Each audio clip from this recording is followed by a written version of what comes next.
I will just read a bit of the profile, his profile, from the book Fulani Ethno-Islamic Conspiracy and Yoruba Subjugation, from Area Afonja to Asiwaju Bola Ahmed Tinubu, a book published by Master Builder Communication.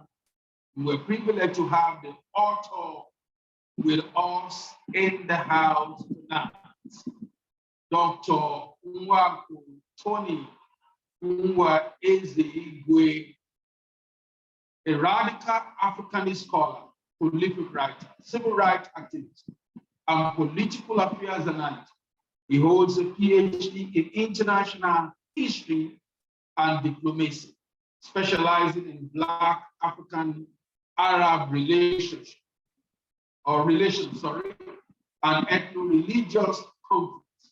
He also holds an honorary professorial chair in church ministry at Tryon Biblical University. We can go on and on and on and on. Interestingly, he is also the Odogu, that is the traditional title of a generalissimo of his hometown in Ibusa in Delta State, Nigeria. He has in his intellectual kitty more than 80 publications spanning over book chapters, African Research Journal, an article in Public Affairs, including a legion of television discourses on national and international issues among his many publications. Ladies and gentlemen, welcome with me the erudite scholar, outspoken personality, a fighter and defender, any day, anytime is called. Dr. Tony, it's my privilege to have you with me at the Apostolic Round Table this night. You're welcome, sir. Thank you, Dr. Bolaji Akinyemi, incumbent of Apostolic Round Table, who has always prophesied the progress of this country. I'm glad to be your guest today. The pleasure is mine, sir. Sir, looking at the very brief profile, I call it brief, because if I have to exhaust all that we have of you, we might as well spend the entire evening reeling out the achievement you have made in academics, and of course, in making yourself relevant as far as a better and a greater Nigeria is concerned. But from the profile that we have seen, you are very versed in Igbo Yoruba relation. Can you tell us what you mean by the subject you chose to speak with us over, the two faces of the Yoruba nation? Yeah, thank you very much. Of course, there is no, the Igbo will normally say there's no land without lizard. In other words, in every situation, among every set of people, there is always the good, there is always the bad, there is always the ugly. But here, I've been able to identify only two faces of the Yoruba nation. First, if you look at Yoruba nation, you find that in terms of sophistication, in terms of modernity, in terms of compromise, in terms of accommodation, they are number one in Nigeria. In other words, among the Yoruba people of Nigeria, a lot of people can call their land their home land. And this is because of the dominance of those we see as the positive personalities of Yoruba land. Against this backdrop, there are also those who see their strangers as oppressors, who feel that their strangers or their guests are intimidating. There are people who also don't like whatever thing, don't like the other thing, don't like the fact that for a city to develop, for people to develop, they need sharing of ideas. And these ideas do not always come from the people. It comes from other people, other groups of people. And that is what... Let me interject, please. Can we have Osita Dima off your mic? Mute your mic, please. Mute your mic so that there won't be distraction from your background. Thank you. Doctor, please go on, sir. Yes. So historically, you look at Yoruba land, you find that Yoruba land is divided into two ideological opposing groups. You have the Awois groups and you have the Afonja groups. The Awois can you go over that again, sir? I mean, ideologically, Yoruba yes, land is positioned into two contrasting groups. You have the Awois group, and also you have the Afonja group. And when I mean the Awois group, I mean those who believe in Yoruba nationalism, who believe in Yoruba cultural identity as their basis of attainment to political, socio-economic, and social stardom in Nigeria. Opposed to this group, you have the Afonja group. Those I describe Afonja group are those who believe that for them to attain political legitimacy, for them to attain political relevance in Yoruba land, they need the support of Northerners, especially the Fulani. And you look around, you find that this is around religion. Those Afonja group believe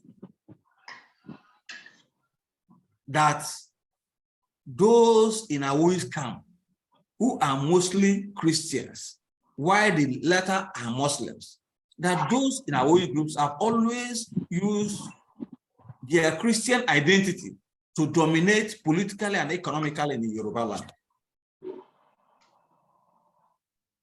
And if you look at it, you find that the real developed people, the real harbingers of development in the Yoruba land are the Christian groups, Awoist group. Even though you still have the Muslims who joined Awoist groups, find that it will be very difficult for you to identify them as Muslims. For example, people like Bisi Akonde, many people will not know that Bisi Akonde is a Muslim. Nobody knows Bola Ige's religion.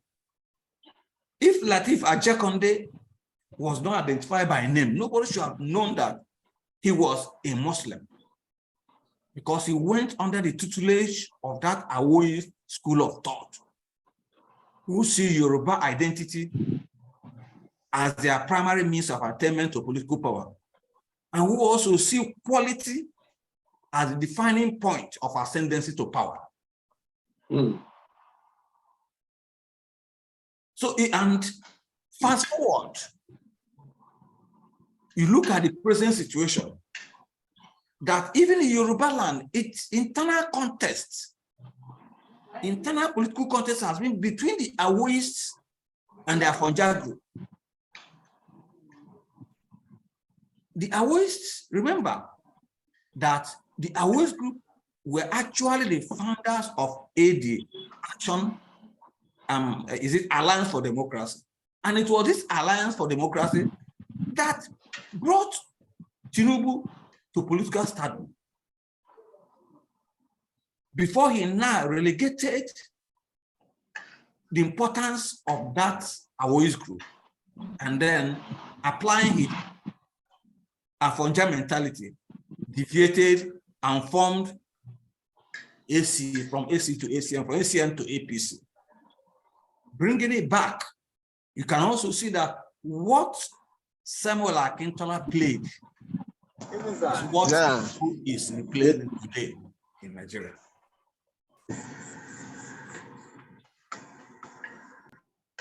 So as I always said, to conclude, we find that the Awoists have always been accommodating to strangers, while the Afonjas have always been opposed to strangers, who they see as people who have come to dominate them on their land because of their deficiency in competitive ability. Whereas those from Awoist camp do not talk about foreigners coming to dominate them because they have the wherewithal to compete with any foreigner in the Yoruba land. So they see foreigners like Igbo as collaborators, as partners in the Yoruba land. So that's the position. That's the way you can see the two faces of the Yoruba land. The two faces. Thank you so much, Doctor. Taking a clue from your book in my hands, Fulani Ethno-Islamic Conspiracy and Yoruba Subjugation, from Area Afonja to Asiwaju Tinubu. In your response to the first question I asked, you were talking about the Awoists and the Afonjaites. And you did mention Bola Ahmed Tinubu. Could this book represent the chronicle of the journey of the Afonjaites from Afonja to Asiwaju Tinubu? Yes, yes. What, as I said, what we are seeing is a replay of the syndrome, that Afonja syndrome, that started with Afonja. Remember, Afonja revoked Are Afonja, who was the field marshal of Oyo Army, brought in Alimi, a Fulani, as a collaborator against his people. He rebelled against his people, brought Alimi, used Alimi to destroy Oyo Ile, or Oyo Empire. And then the same Fulani, Alimi, revolted against Afonja and killed him and put his people now as emir of Ilorin, ruling in Yoruba land. The Gambaris are descendants of that Alimi. He said, Akintola again, in 1961, revolted against Awolowo. Remember, Akintola took the title of Are on Akakanfo of Yoruba land. In terms of title, he took it in order to confront Awolowo frontally. Are on Akakanfo. He took it and he went again, revolted against Awolowo, joined the Fulani, and he ended up tragically. Moshood Abiola too. The only difference is that Samuel Akintola was a Baptist and not a Muslim, but we knew that he was under the strong influence of Muslims in his Ogbomosho land.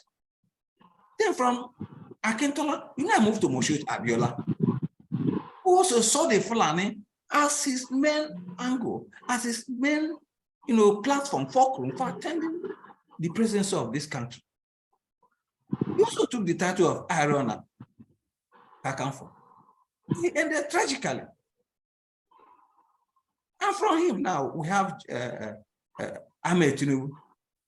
But Ahmed Tinubu even applied, lobbied, right, to take the title of Iron Akakanfo. But the people revoked it and gave it to Gani Adams. And what did he do? He went back to his homeland, Borogu, which is in Niger State. Borogu used to be a Yoruba kingdom in Kwara State until it was sent back, it was taken back to Niger State. Actually, Tinubu's family migrated from Borogu to Osun, to Osun State, Irabiji or something of that. And it was from there that his mother went down to Lagos and became a housemaid to Tinubu family in Lagos. So when they rejected him over the statue of Iron Akakanfo, he decided to go to it. They invited him, come and take Jagaban. It's also as influential as the title of Iron Akakanfo. And we can see what is going, as I predicted in that book. Now, what happened to all these people that revolted against Yoruba, the spirit of Yoruba land? We also live with the cause of Aole. Yes. Doctor, yeah. From what you have said, yes, I think you are trying to tell us that Tinubu is actually Tapa, because I know that Borogu, from what you are describing, should be a Nupe land. yes. And if it's a Nupe land, would there be a connection between the Tinubu that we know and, of course, the first, or somewhere along the line, Alaafi Shango, whose mother was also from Tapa? Yes. Yes. Yeah, I found that because, Borogu was an inflation kingdom in the from 16th century to 19th century. It was an inflation kingdom, a trade route that even supplies horses to Yoruba land. It was a go-between. Found that the Nupe were actually the go-between between the Hausa and the Yoruba. They were a coordinating point. So Borogu there, even today, is mixed Tapa and mixed Yoruba because of that long history of commercial interaction.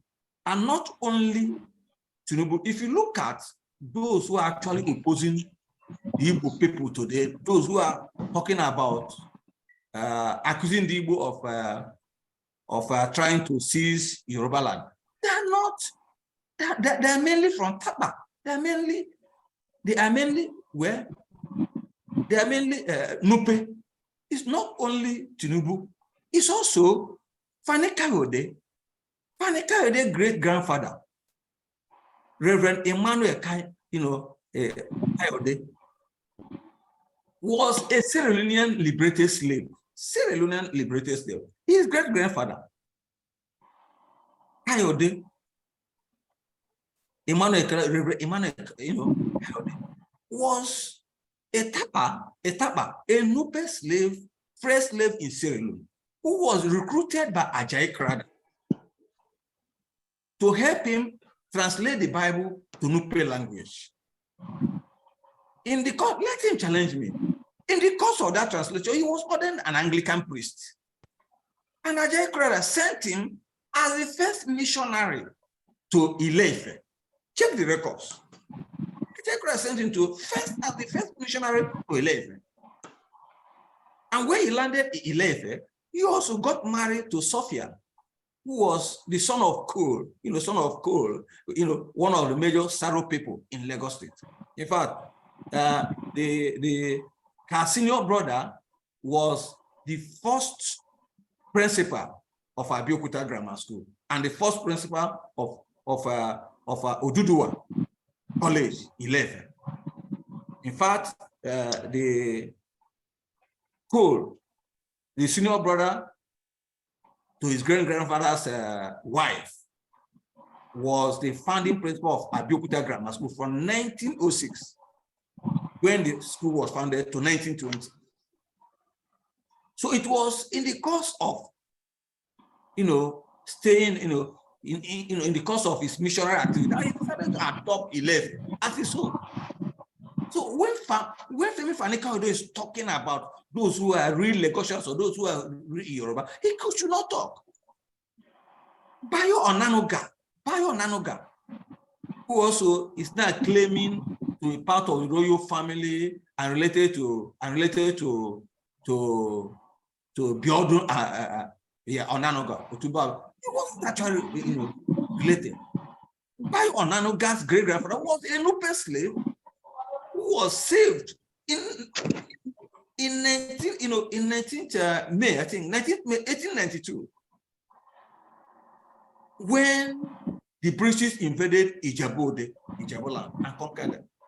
Remember, before the British invasion of Ijaboland in 1892, more than 200 slaves were slaughtered by the Awujele in preparation for the invasion. And that Onanuga's great-grandfather was a slave who ran to Onanuga's family, to great-grandfather of Otumba, Otumba Biodun Anenuga. Ran there, and they protected him, and then later adopted him, and he took their name.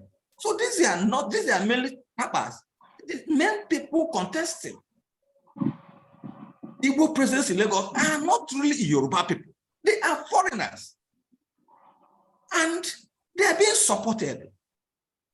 So even the President Oba, who is a policeman, and in any situation where you see a policeman at the head, that community will never be at peace. That community will never live on the basis of the moral principles of land. That's the problem we're having with Oba Akiolu. And if you even listen to one of the members of the royal family, Musliu Anibaba will tell you that even Oba Akiolu's membership of that royal family is questionable. So all these people coming out to challenge the Igbo people presence in Lagos are nice Lagosians, Yoruba people. Doctor, thank you so much for the light you are bringing to the discussion. Yes. But it's important for me at this junction to ask you, if the Yoruba has had two faces, as an historian of vast experience, how many faces does your people, the Igbos, have? That's true. Well, to be very factual as a historian, very factual, the Igbos' faces are even more complicated than the Yoruba faces. But now I can identify three faces of the Igbo faces. If you are now talking about the Igbo face, you see the ingenious patriots. That's the number one face. Ingenious patriots who understand the trajectory of their history, who are conscious of their personality. And these people are few. And most of them don't have money. A lot of them don't have money. You can see people like Okwadiki Ibuku, you can see people like Ebitu Kiwe, Red Dobiskan. A lot of these people belong to the ingenious patriots. They have the second category. You can have the dogmatic Igbo patriots. These people, they think everything about Igbo. They don't think about, they lack even a sense of history. They only think of Igbo interest without trying to link it with Igbo relation, Igbo relation with other neighbors. Everything they think about is Igbo, everything they think about Igbo. This set of people are even among those who even, instead of bringing peace between our neighbors, even cause the disunity between the Igbo and the Yoruba. Because as we have the bad people in the Yoruba, You also have the fact, and these people, they are the dogmatic Igbo personalities. Then thirdly, you can have what we call the syndromic Igbo personality. Syndromic, well, not syndromic, let me just put it there. Syndromic saboteurs. And we are talking of syndromic saboteurs, we are talking about those Igbo people, mainly the leaders, who believe that money determines their political ascendancy. And it doesn't matter to them how they get the money. It doesn't matter to them how they get the political ascendancy. If it is true devil, if it is true the person who actually use their parents for sacrifice, if it's actually the person who continues to kill their people, so long their political position ascendancy is assured, they're even ready to sacrifice their children. We call them syndromic saboteurs. And you can see them among Ojus or Kalo. You can see them among Kopus or them. Of them. These are the people who align with the Fulani people against their people. These are the same people who can also align. You can say Dave Omahi and Nyesom Wiki has even joined them now. These people also align with the Afonjaists of Yoruba land. Because these are the people who believe that for them to be relevant politically, for them to attain their political power, for them to get what they need in politics, they must align with the Fulani group. Thank you so very much, Doctor. We're growing with you. Yes. Let me ask you this question. Yes. Can you tell us the basis of Igbo Yoruba unity and disunity? Yes. Well, without prejudice to what other people might say, and without being dogmatic, I think of all the ethnic groups in Nigeria, I'm Igbo, I am from Delta State, so I stand astride the East and the West. And I can say that the Yoruba and the Igbo are the closest brothers, the closest ethnic brothers, more than any other group in Nigeria. And you can take it from a number of perspectives. I don't want to go academic here, but let me just put it that from proto-history, the Yoruba and the Igbo with Edo and other people and some groups belong to what we call the Kwa-speaking group. It means that at a point, the Igbo and the Yoruba were speaking one language.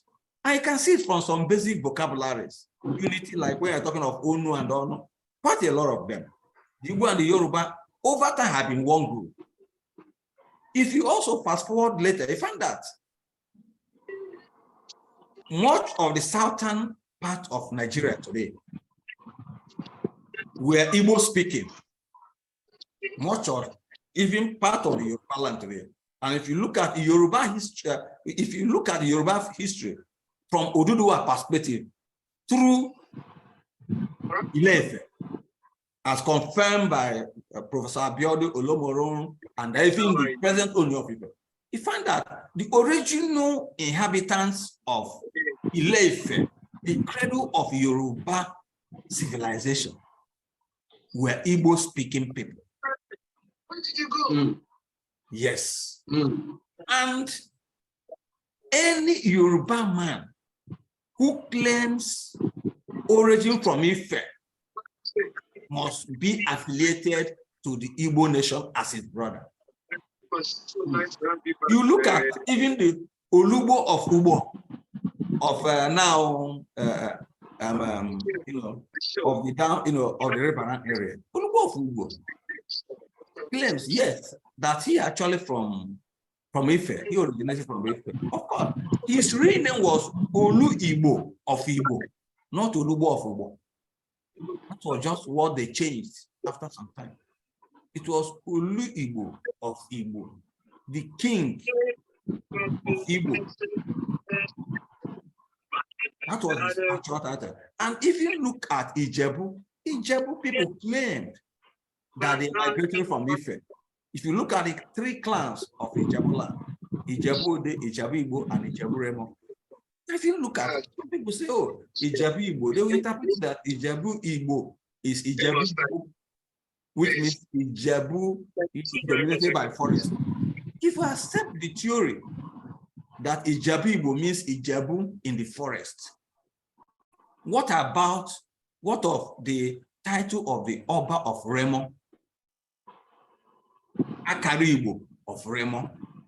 That is the title of the Oba of Ijebu Remo, Akari Igbo of Remo. And if you also look at around the Yoruba land, the preponderance of Igbo attached to Igbo, to many towns. So you find that culturally, historically, Igbo and Yoruba have been together. And the Yoruba people, even through the Benin Empire, have also lived among Igbo people. In my state, for example, I don't just mean Delta State. I mean Igbo-speaking Delta State. You have about 7 Yoruba-speaking communities who migrated from, some migrated from Ife, some from Akure, some also from Owo. We call them the Olukumi Igbo people, Olukumi Igbo. You can talk of Ubodu, you can talk of Ukunzu. These are Yoruba speaking, 7 communities. They speak Yoruba today. They are bilingual. We are talking of Igbo land. Remember, they passed Edo, they passed Asian, and then came into Igbo heartland and settled with us. They bear Igbo names, they bear Yoruba names. And today, if somebody like the former captain, Nigerian captain of Eagles, Ndoka Obade. Ndoka Obade is of Olukumi ethnic group. Ndoka Obade. And if Ndoka comes to Lagos now, they also tell him, you are Igbo, go. But right there in his own time, Ubodu, their major language is Yoruba land. Yeah. Doctor, let me cut it here. Yeah. Something seems to be adding up. Yeah. Adding up because recently I saw the video clips of the Oni Yes. Of Ife, where he was talking about prosperity and the people to whom God has given prosperity. Yes. Which he referred to as Ajay. And he was bringing the Igbo dimension as the people to whom God has given Ajay. Yes. And I saw lines similar to what you are saying. Yes. At what point, sir, yeah, did this synergy, yeah, this understanding, yeah, this relationship, this evolution of the Yoruba Igbo, at what point did it go sour? yeah. Okay. Yeah. First of all, let me add by saying that before the coming of Oduduwa, because if you actually look at the linguistic theory, what we call the Niger Benue Confluence theory, that said that both Igbo and the Yoruba Igala once lived around the vicinity of the of Lokoja. If you even look at the Yoruba migration, you find that Yoruba people occupy 3/4 of local Jatan today as their native land. They cut off the Ibira. And if also linguistically, you find that Igala is just the same thing with Yoruba. Igala is just like a dialect of Yoruba, because an Igala speaking people need not learn Yoruba language, and Igala. They are so close that if you're Igala speaking, you need not learn Yoruba language. And coming to Ife, you find that before the coming of Oduduwa, who actually came and displaced Igbo Aborigines. The town of Ife was Igbo Mokun. Igbo Mokun. Igbo Mokun was the original name of Ile Ife. When we are talking of, the issue of Igbo Yoruba problem had never been, people develop theories, group theories of Igbo Yoruba quarrel over individual ambitions, individual interests. It has always been a case of, Mwezigwe and Akinyemi are having problems. They are contesting. So because they are contesting, it is now the whole Yoruba people that are contesting. Remember, the first clash Zik had with Awolowo was in Nigerian youth movement in 1943, when there was election of who will replace by Kofi Akoyemi, who resigned, from the position. And the law was that, look, if the president resigns, the vice president will take over, who was Ernest Ikoli. But Zik said no.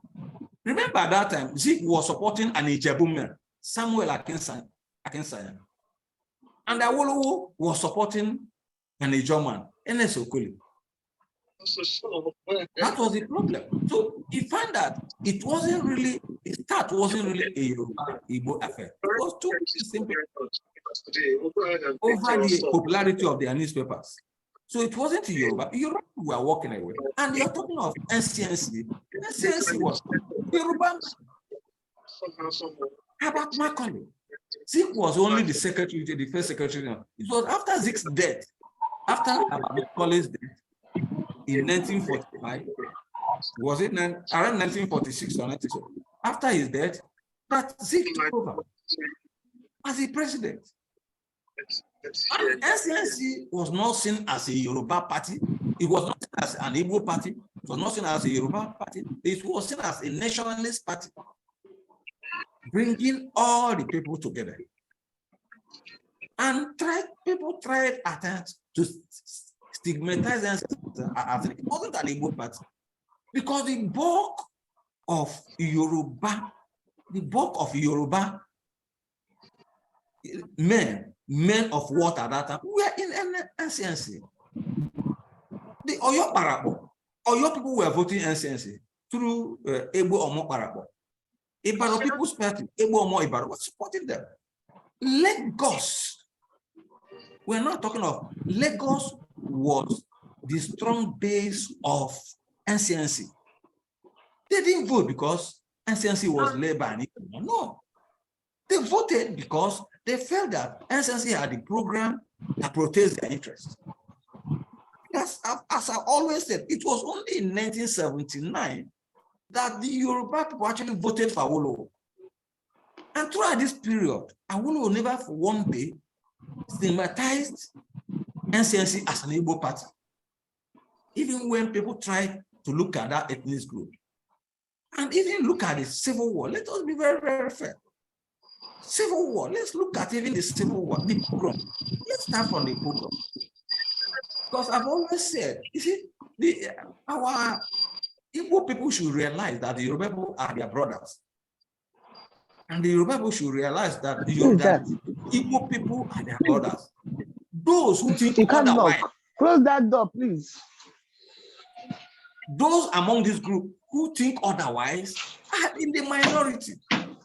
And if you look at these minorities, they are not well learned. They are less educated. Education doesn't mean going to university. Hello, doctor. It is the application of your knowledge. You can come in. Let me just come in. But I will. Let me even think, please. Let me even look at. Sorry, doctor. Sorry, doctor. Yeah. We're having GSM. Okay, please off your mic. Osita Dima, please mute your mic, brother. Okay, sorry. Mute your mic. There's a background noise coming from Osita Dima. Please mute your mic.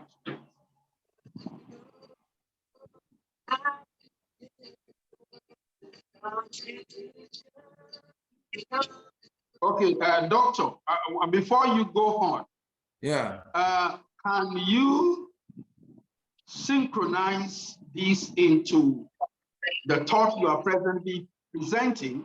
Yeah. Because you're talking about the Igbos to accept that the Yorubas are their brother. Yes. And the Yorubas to accept that the Igbos are their brother. Contrary to what politicians are trying to throw into the space. Yes. But recently we have Chief Emmanuel Nwayawu making a comment at the first year inauguration of His Excellency Governor Soludo, where he made some beautiful comments about the Yoruba nation. But he went on to spoil everything he has said by referring to the Yorubas as political rascals without differentiating or making clear the persons that he was referring to. What will you say about these in view of the present challenge that we have, which is how do we get these conflicts between these wonderful brothers of the House of Nigeria resolved? Thank you, Doctor. Yes, it's part of what we are talking here. You talk of the dogmatic Igbo patriots. And here is where Chief Emmanuel Iwanyan belongs. Iwanyan ran a thriving newspaper industry, the Champion, in Lagos, until it had some problem. And you can see that we have to excuse him because he read engineering, and it may be, he lacked the appropriate vocabulary, appropriate term, to express his anger. Because in recent, Engineer Wanyan would not say that Yoruba people are rascals. Even those who have been his closest political friends and business allies. It's part of these are problems we're having. Just as we have Tinubu Dam, you have the Bayonanuga, you have the what is it?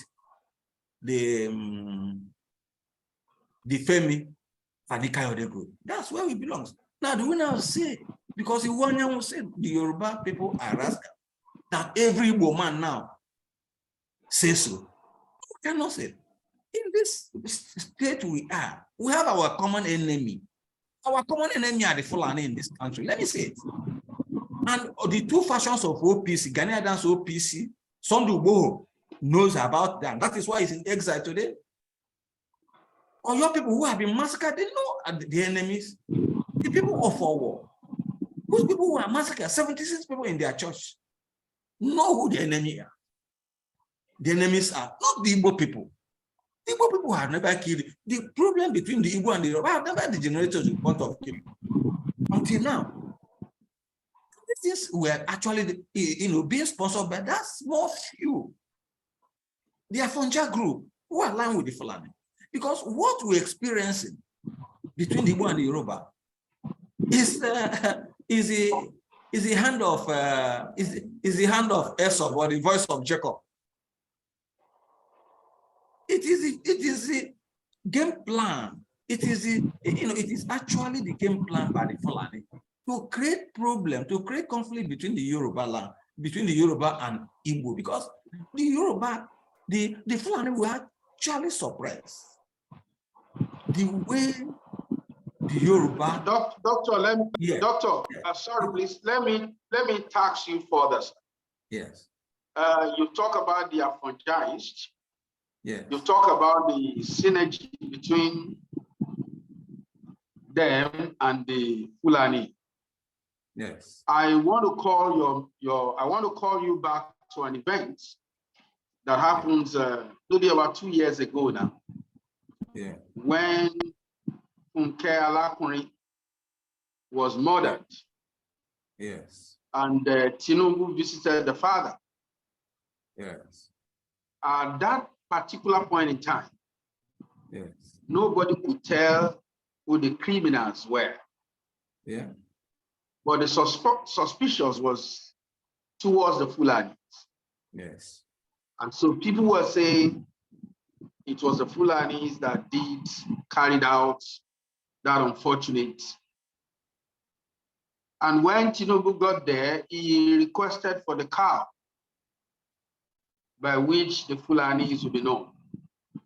Yes. And he disparaged the Igbo nation. Yes. By referring to the young man who was recently then arrested for kidnapping. Yes. And was virtually pointing to the Igbo nation as the culprits in that particular crime. Yeah. Now, as things were turned out, the criminals were actually Fulanis and not Igbo, as speculated by Asiwaju Bola Ahmed Tinubu. Yes. For me, that was one of the reasons I decided that I will not in any way support this person, because there had no tribe when crime is the issue. Yes. And for him to later realize when it comes to the open, you will have expected that the issue will be addressed, at least that the Igbos deserve an apology. He went into the election without tendering an apology. And recently, everywhere you turn in Lagos, his foot soldiers are everywhere, asking us to heal and move on. Will you agree with me that before we can move on, Asiwaju Bola Ahmed Tinubu should tender an apology to the Igbo nation for accusing them wrongly? Two, do you think that singular event is strong enough upon which this person should be arrested for inciting the Yorubas against the Igbo? Because it was about that time that a young man based in the UK began making inciting videos, calling the Igbos all sort of names, until he was arrested, prosecuted, and jailed for 4 years. Will you in any way link what happened there to what we are seeing in Lagos now? Yes. First of all, as I've always said, the evangelists are driven by Islamic ideology. And any apology over the statement of the actions is just a tactical way of dealing with the unbelievers. You hit them when necessary, and where possible, you apologize to them. Do not stop them tomorrow from hitting you, so long as it serves the interest of their own objective. So any apology, whatever apology it makes, I don't think that is the issue. The issue is that, as you have stated, it is a long plan. It's a calculated strategy to strip off that Awoyi's group of Yoruba land, to take power from them, and then he takes over. Remember, this is Tinubu, who once said that he is greater than Awolowo, that what Awolowo did not achieve, he will achieve it. This was the same Tinubu who even disrespected the Ooni of Ife. He sat down while the Ooni of Ife came up, standing up to greet him. He sees himself as a king. This was the same Tinubu when 76 worshippers were massacred in our Roman Catholic Church. He was having his presidential nomination. He rushed down, flew down, gave them 75 million. He went, ended it. did not come there to say, oh, look, we are suspending this nomination. Because if you were to be an Igbo man, they will drive him back. 75 worshippers killed in a church. I can just donated money. Today, nobody, he never met. Yeah, we're not talking about 75 cows. We're not talking about 75 goats. We're not talking about 75 chicken. We're talking about 75 Christians worshiping in a church on Sunday, invaded by Muslim Fulani and slaughtered in cold blood. And a man who aspires to political leadership and claims to be a true Yoruba man just rushed, gave money, and then left, and nothing mentioned about it. So it's not just bringing him, telling him to apologize. What happened in Lagos State and what have been happening from him that amounts to crime against humanity. Incitement that have led to the shedding of blood. So he needs to be charged to court at the appropriate time, even though he appears to be at this time. All we need is let Yoruba realize that the Igbo, their enemy, their enemies are not the Igbo. The enemies are those who are claiming that the Igbo are their enemies. The Igbo man comes to Lagos State. He lives with a Yoruba person in the same flat, on the same street. There's no special quarter that defined as Igbo quarter. There could be a concentration of Igbo people there, but there's no exclusive zone as we have in Agege, as we have in Idi Araba, that is defined as exclusive Igbo people, but you have them for Muslim Northerners who stay there. The woman goes, the number of Igbo people married to Yoruba people, or Yoruba married to Yoruba, they're legion. You can't count them. And then you are coming to tell us that these are your enemies. When it came to using of Igbo man, you employed Akabueze to cover you up as a governor, as your minister of budget and planning. An Igbo man. He didn't take me as an enemy because he was there to serve your interest, to protect your fraudulent activity in Lagos State. And when you are now talking about Igbo people as your enemy, you didn't refer to him. That's one. So the Yoruba people will come and understand the fact that those who are preaching the Igbo people as enemy are actually agents of jihadists. The Oba, look, I've interacted with Oba Oyekon of Lagos, the predecessor to this Akiolu, when I was invited as leader of Igbo People's Congress in Lagos State to give an advice on how to handle the Igbo conflict between Ohazurike of Ifako and Nwachukwu of Isolo. They worked. The Oba worked with my own advice. When I told him, look, Kabiesi, these two positions are honorary. It does not matter. You don't allow them. Let them go. You are Igwe, you are Igbo in your own area, Igbo in your own area. Let peace reign. And that was what happened. And that is why there's peace today. Nwachukwu reigns as Igbo from his solo land. And Ohazurike reigns from Igbo from Ifako Jackson. They worked together, and you saw him. Traditional, energetic, even at 93 years of age. It's not so with this policeman who came, policeman and Muslim, who sees his throne as a form of Islamization, and who sees also as a form of extension of the customary or institutionalized bribery syndrome of the Nigerian police force. That's what you want to see in a Oba Akiolu, where I said, whenever you see a Nigerian policeman in leadership, corruption, disunity, violence, hatred must reign there. That's what we're having in Lagos. And if you look at those people who are mobilized, because this is the same Oba that mobilized Bales and some Obas. Look at those Obas and Bales that were mobilized. They're mostly Muslims, Muslim Bales and Obas. Doctor, will you mobilize against you during the election? Doctor, will you allow me to make a case for my friends who are policemen? some of them who have distinguished themselves.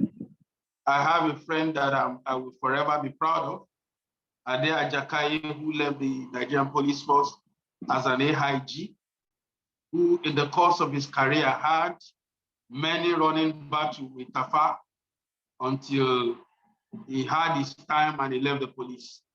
Now, the reason I'm saying this is I don't want us to make a general statement. I believe that a lot of Nigerian police and people who have passed through the system are guilty of the things that you are saying. And we are praying and hoping that the Nigerian police will get better one day. But the few among the rotten apple who are standing aloof, who are not allowing the system to suck them in, how do we encourage them? You know, Yes. Okay. The what point you have is, to say in that light. the point is this: in historical and cultural analysis, is the preponderance of an action that determines the identity of a group.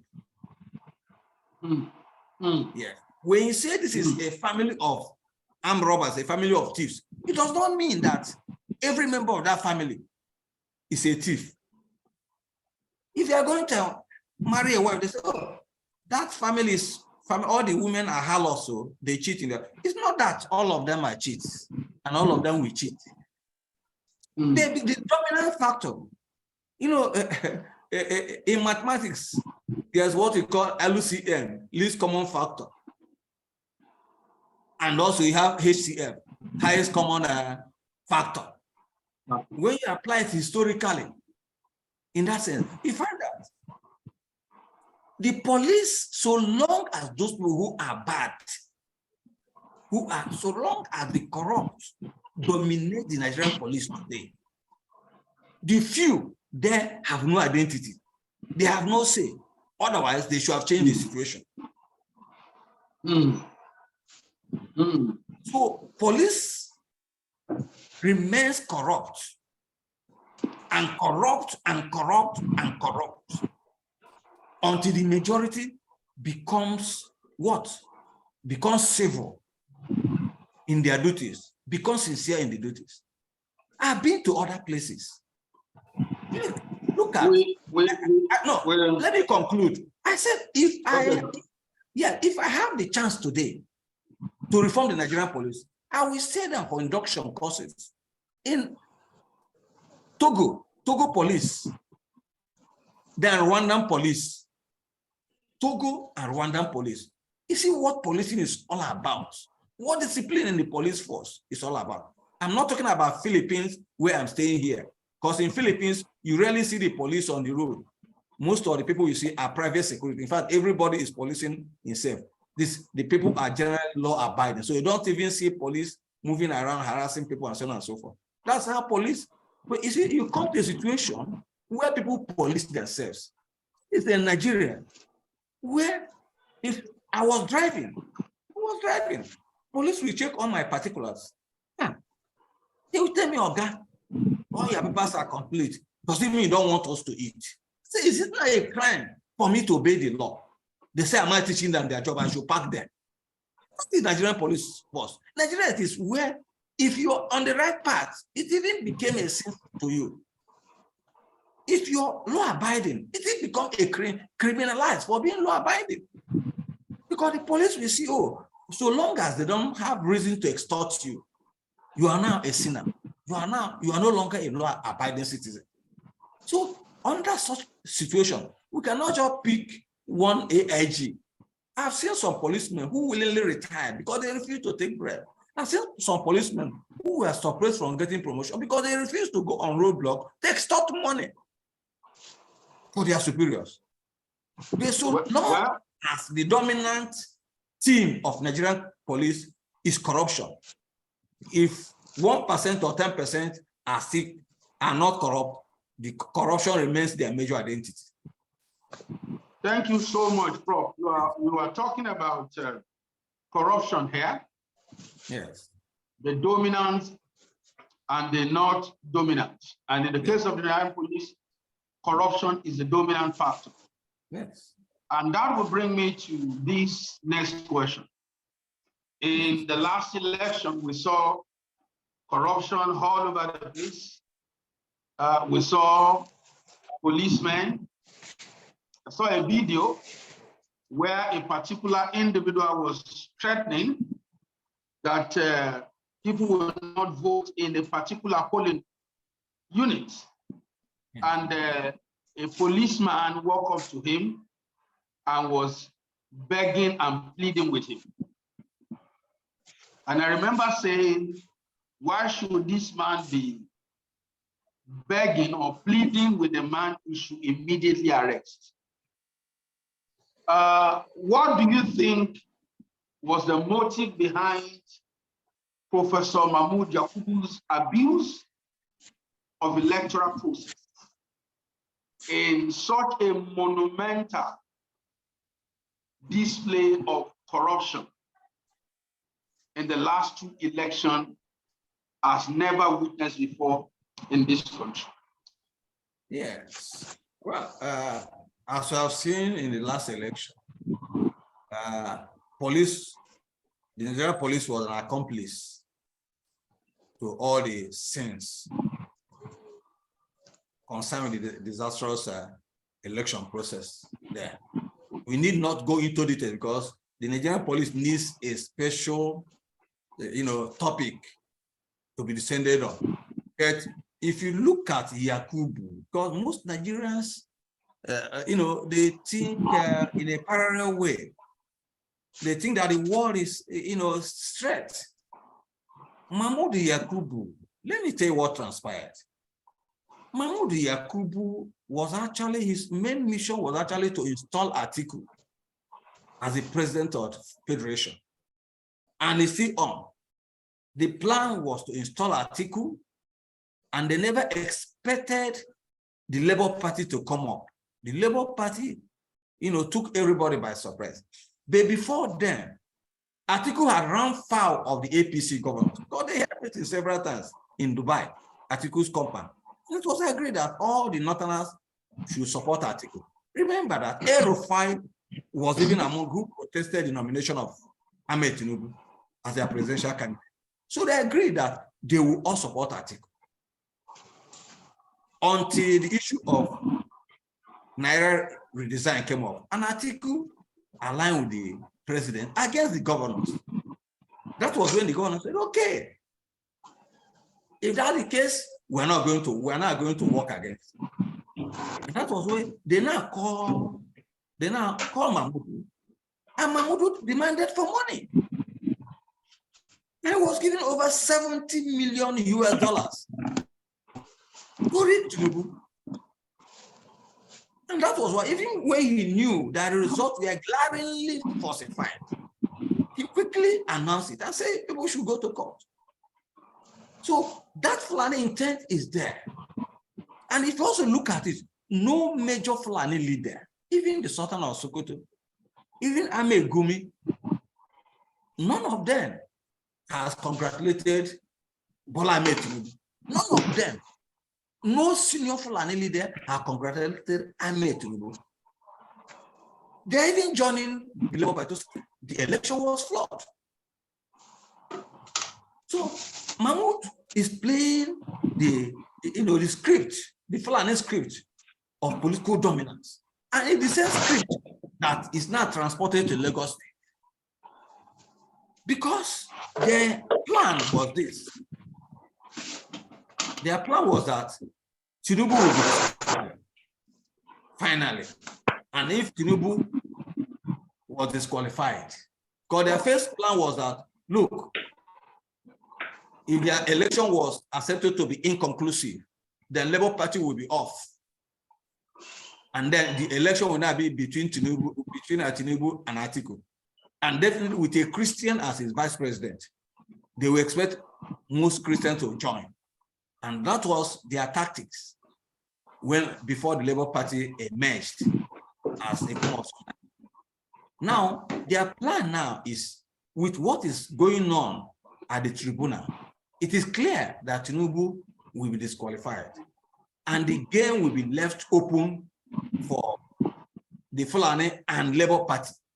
And if they allow it to go that way, definitely Labour Party will still be good, because it means that in Yoruba land, we now vote for Labour Party against the Fulani. And so what they will do is to create a field of disenchantment, a field of mutual distrust, a field of conflict, a field of crisis, a field of enmity between the Igbo and Yoruba before that time. So that when the time comes, the Yoruba will now vote for a Fulani man against Atiku. After all, if they are talking of Labour Party, majority of those who voted for Labour Party, for P2B, were Yoruba people in the Yoruba land. Because they know the power of with Yoruba people through Christianity, they now try to use ethnic conflict to undermine that unity. Look at, take for instance, what happened under during the NSAS riots. The point, the Igbo people were accused of spearheading the riots. But they did not ask the question, were Igbo people the ones that entered the Oba's palace and took his staff of office up to this moment? He lost his staff of office. If you're talking of, were Igbo people the ones who destroyed the toll gate owned by Bola Ahmed Tinubu? So these people trying to, to whip up sentiment, enemy between the Igbo and Yoruba, they are fictitiously cruel. They see themselves as endangered political spaces. And so when we're asking questions, we have to ask Tinubu, are you really popular among Yoruba people? Before casting aspersion on the Igbo people as the ones now trying to take over Lagos State. During the SARS case and your toll gate was destroyed, were Igbo people who destroyed it? When they invaded Oba's palace and took his staff office, were Igbo people at the helm of affairs? These are the questions we have to ask. It's not a question of pointing, but after all, the man contesting for governorship election in Lagos State, this is not an Igbo, it's a Yoruba man. So how can they talk about Igbo people trying to dominate Lagos State? Any landed property the Igbo man bought in Lagos, he bought it with his own money. He did not see it. No political authority to see it. So we must see the context. Yeah, let me just come. We must see the present conflict in Lagos State as the context between two tenants, two strangers. The Tapa Yoruba strangers, led by Ahmed Tinubu, and then the Igbo stranger, Igbo and other Christian strangers. That's conflict. It's not between the Igbo and the Yoruba. It's not between the indigenous people and non-indigenous. No, it's between a clique of strangers, a clique of immigrants, and other immigrants. Well, Doctor, I have reason to agree with you to a large extent. I had the privilege of attending a Thanksgiving service of the lady who was attacked on the 25th of February at a polling unit, who went to the hospital and returned back to vote. And asking her where she is from, she told me she's from Bayelsa State. Okay. So she is Igbo. Not Igbo. So an Igbo person was attacked mistakenly for an Igbo person. We have a Mayowa or thereabout in my own local government who was dragged out of his house in the night and beaten with sticks and cutlass.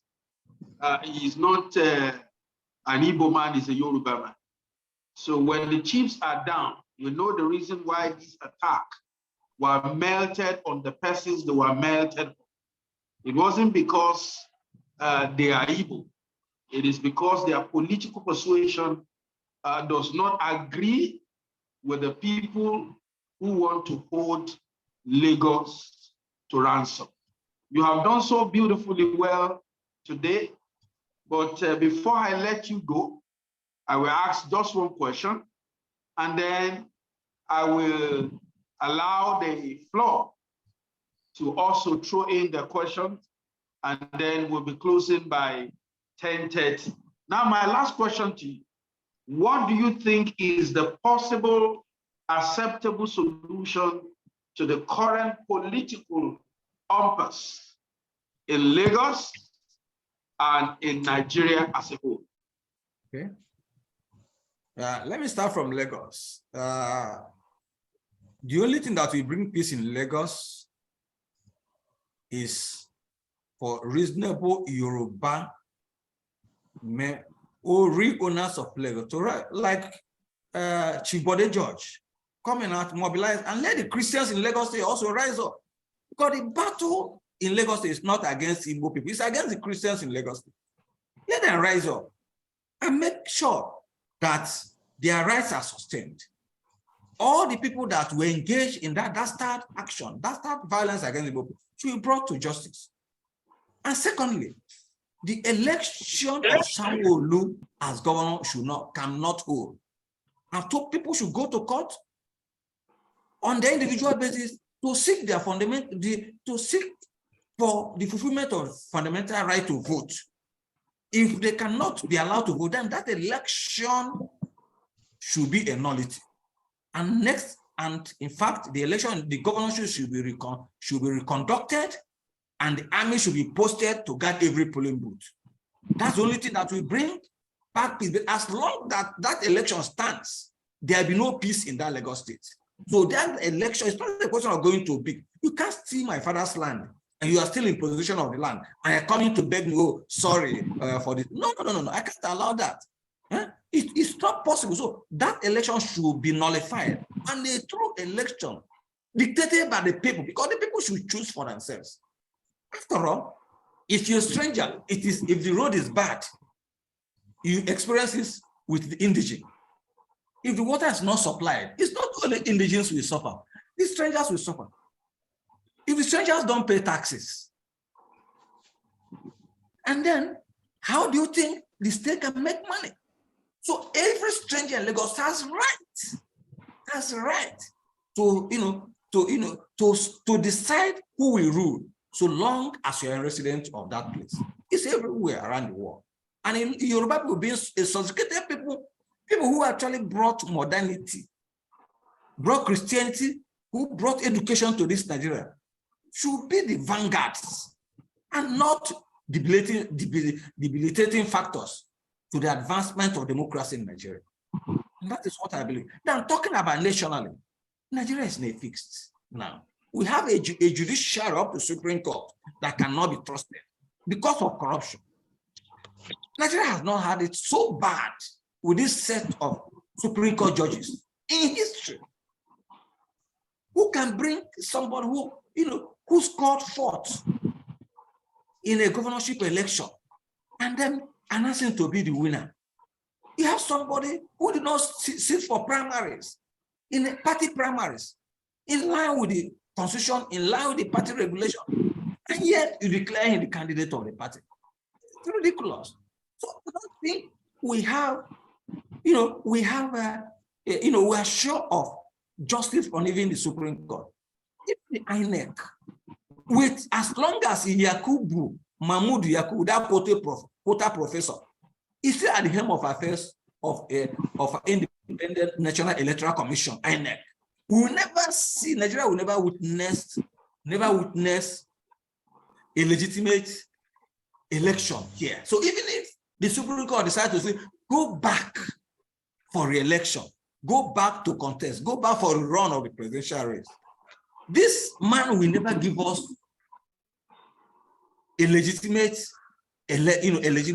election. So as long as Mahmoud is here, we will not expect anything good from him. So he has to go. And for election to be conducted not under him, Nigeria needs, as a suiting palliative now, to conduct that election, an interim federal government to heal the peace. Because look at Nasarawa State, old women are going naked on the streets, demonstrating for the first time in the history of Nigeria, start demonstrating against the governorship election. Here those who were responsible are sitting comfortably in the offices, being protected by the police, by the security agencies. We cannot tolerate it. It is interim agents, interim government that can solve the Nigerian situation now. Here the president will, before it throws out of hand. As I've always told them, look, Wagner private military company is very close in Mali there. In Mali, Republic of, and many Nigerian youths are even trying to enlist there. So people who think that they have monopoly of arm, monopoly of force, it's a lie. Revolutions that successful revolutions in history were never led by those with arms. And it's beginning in Nigeria. In the alternative, if they refuse this interim government, because I'm not sure these people will give all the justice we actually require. Let the army come over. Let the army come and take over, because when army comes to take over, they fight against ourselves and politicians. We cannot see the difference between military coup and civilian coup. When civilians want to take over power, they kill ordinary people. They even kill those they want to rule. When the army comes to take power, they kill only themselves or politicians who are recalcitrant. So you can say that even military coup is more amenable to the Nigerian masses than the present democracy we find ourselves. Thank you. Thank you so much, Doctor. Always an exciting time with you. Time is never enough when you have my guest. But before we go away, I want persons on the floor to open their mind and then ask questions if they have. And if they don't, then we'll call it a day. Do we have persons on the floor who want to ask a question? Just unmute your mic and okay, we have Kenneth Agolu. My brother Kenneth Agolu, can you unmute your mic and ask your question? Yeah, thank you for taking my call. I just want to make a comment and then I will ask my question.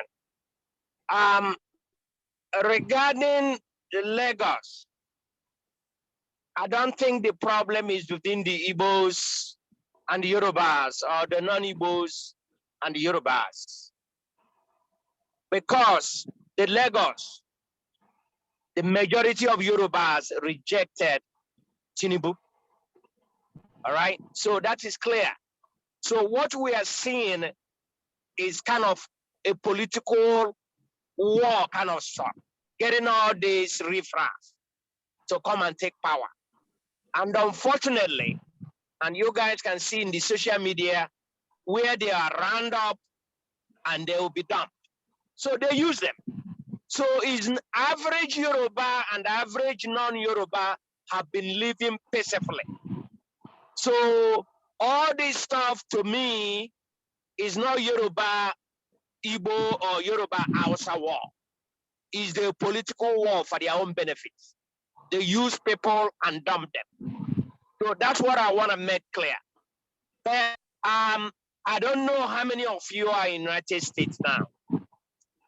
We're planning a protest next week, Monday, April 3rd. We're gonna be going to White House. We're gonna go into the Capitol Congress, and we're gonna go into the State Department. And we have a list of all these enablers, including the chairman of INEC, the national commissioners, the state electoral, resident electoral commissioners, the returning officers, and some of the enablers and some of the commissioners of police. We have all these names that we're gonna submit to the White House, to US Congress, and to State Department to bar them, their wives, and their children from coming to America. This is what we can do now in America. They find America as a safe haven for their wives and their children. All right? They go to school here, they enjoy, The common man in Nigeria, the school is short, they don't care because it doesn't affect them. Now, so if you know anybody, you United States, please pass that message to them. The more, the better. We want to make a statement on the 3rd of April that enough is enough. Now, let me tell you people, if we don't change this situation, we are done. I'm telling you. In Imo, so when people keep on saying Lagos, no, it's nationwide. Imo State, of all people, there are 27 of 27 APC House of Assembly. How can that happen?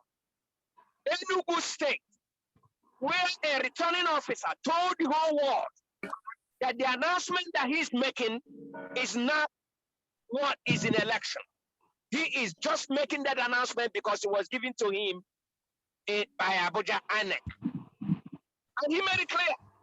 And he said he cannot justify what he's saying because it's not the information, it's not the data of election that he has. It's not the record. Go to Nasarawa.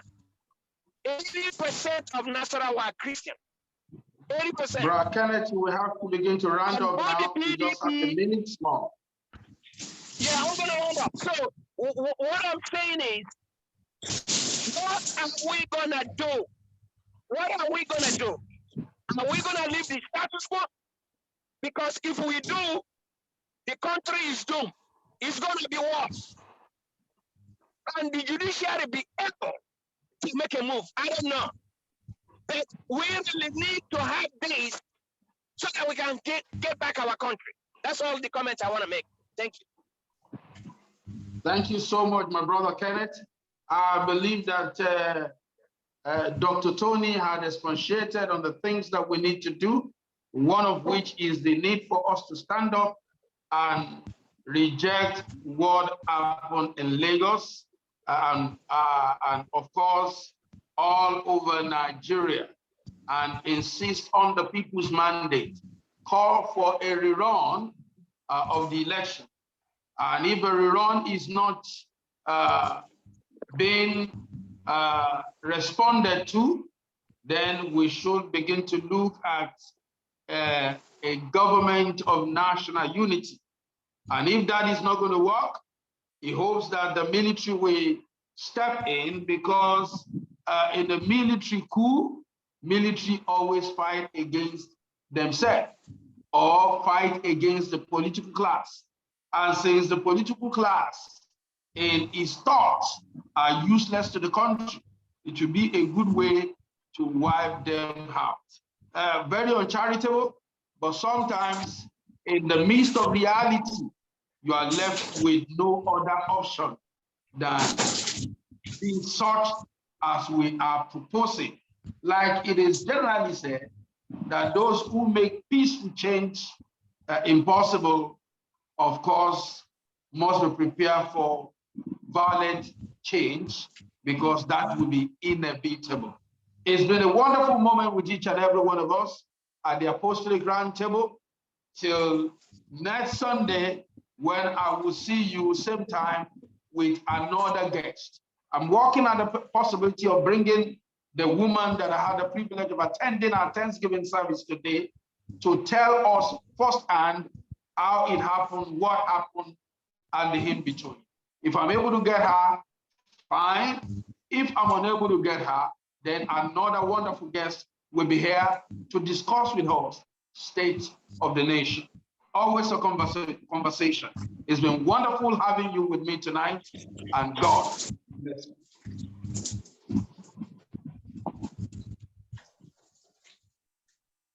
Thank you, thank you, thank you, thank you, thank you. Thank you.